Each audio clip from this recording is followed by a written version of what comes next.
A woman and her dog get lost in the forest, and there is only one suspect. Introduction. They say the forest holds its secrets close. But sometimes, when destiny demands it, it sends those secrets walking toward the people who need them most.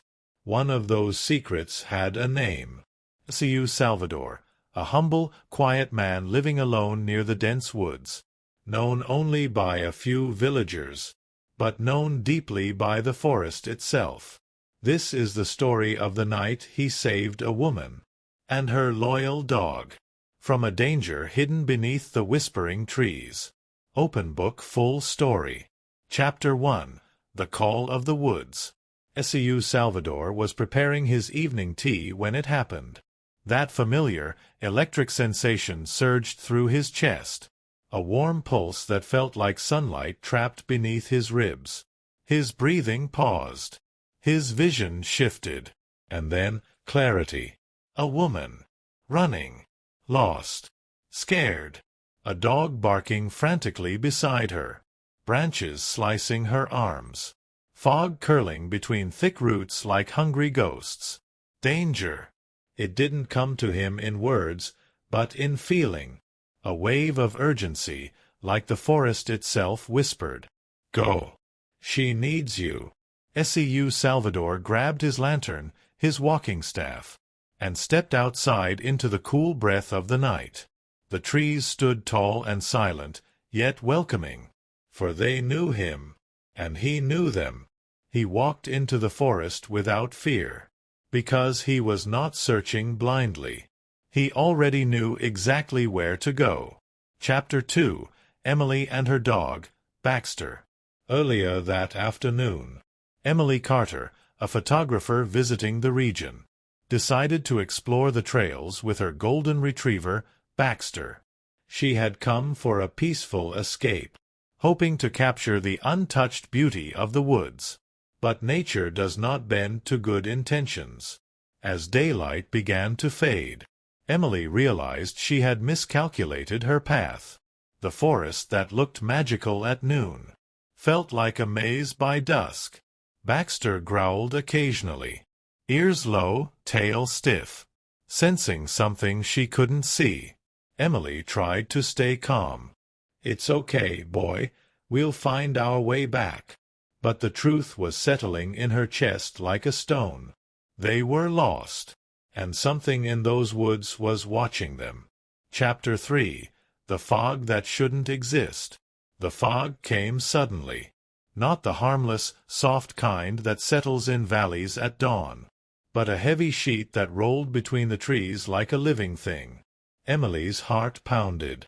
She heard Baxter barking behind her, but when she turned, she couldn't see him through the white veil. "Baxter? Baxter!" Her voice echoed strangely, as if the forest swallowed sound. She tried to step toward the bark, but her feet met the uneven ground of a slope she hadn't noticed. She slipped, fell, rolled down a hill, branches scraping her arms, lungs emptying in a gasp of terror. When she hit the bottom, the world blurred.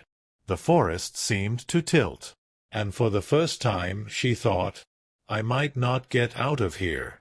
Chapter 4. The Guardian Arrives. S.U. Salvador felt the moment she fell, like a spark snapping inside him. He hurried down the narrow path, moving much faster than his age should allow. When he reached the bottom of the slope, he found Baxter first. The dog was trembling, pacing in frantic circles, nose down, sniffing the earth. When Baxter saw the old man, he growled, protective, desperate.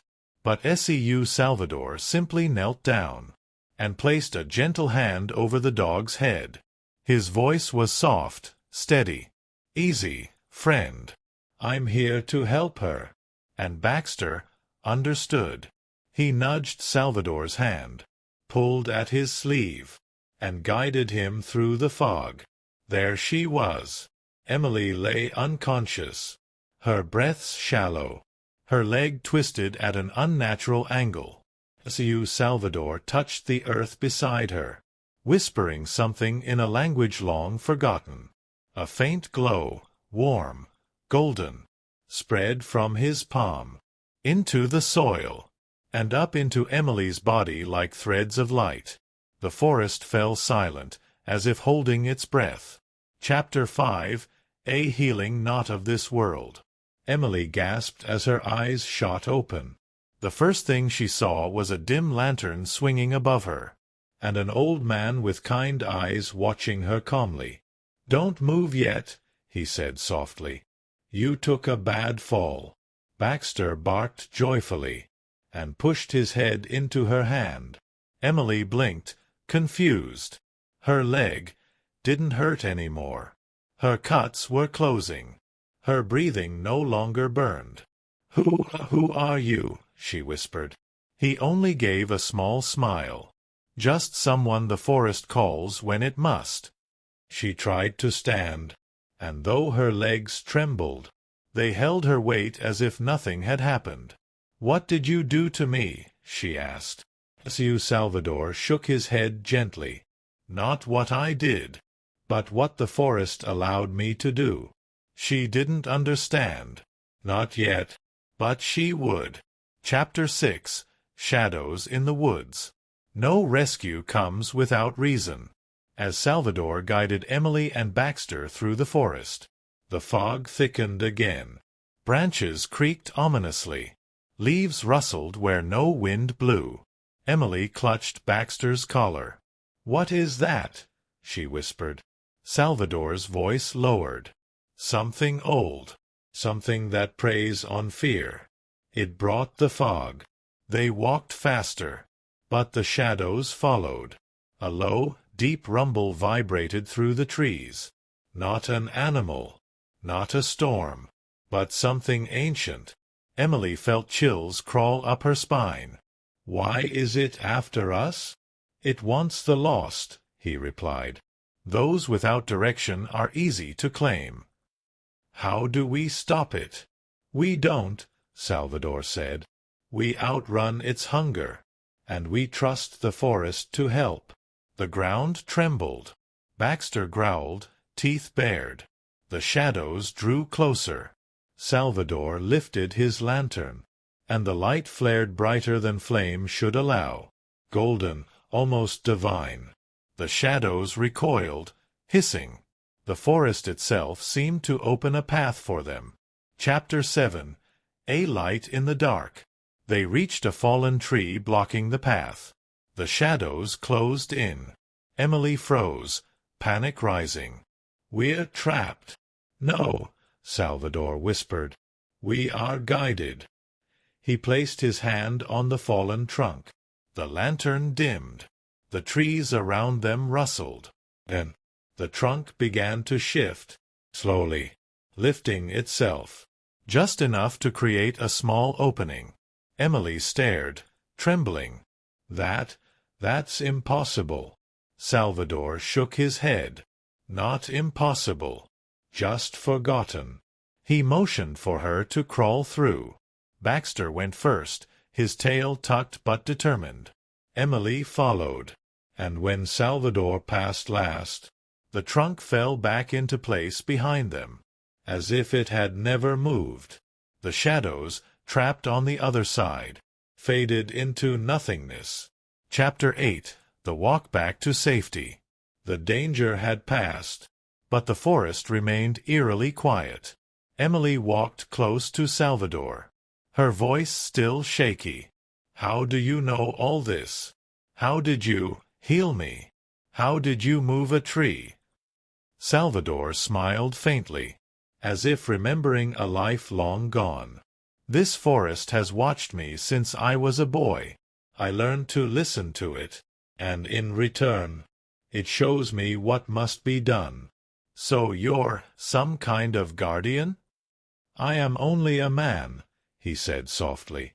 "But sometimes the forest lets me be more." Emily felt a warmth spread through her chest. Not just gratitude, but awe. Baxter nudged Salvador's leg affectionately, as if thanking him too. Chapter 9. The Edge of the Woods. At last, the trees opened to reveal the first lanterns of the village. Emily stopped, breathing in relief. "We made it." Salvador nodded. "You're safe now." Emily turned to him. "I don't know how to thank you." "You already have," he said, kneeling to scratch Baxter behind the ears. "You both survived. That is enough. Will I see you again?" He gave a gentle smile. "Only if the forest calls me."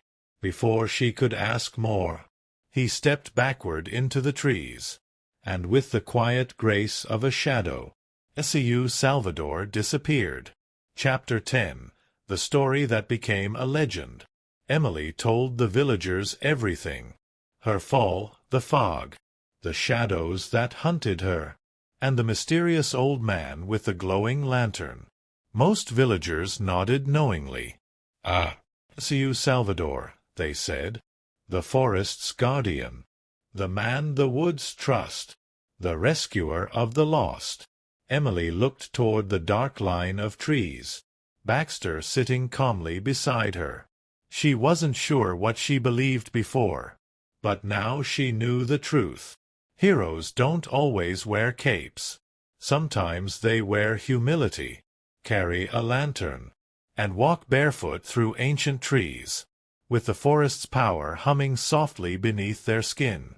And somewhere, deep in those woods, S.U. Salvador walked quietly, waiting for the next call, ready to save the next soul.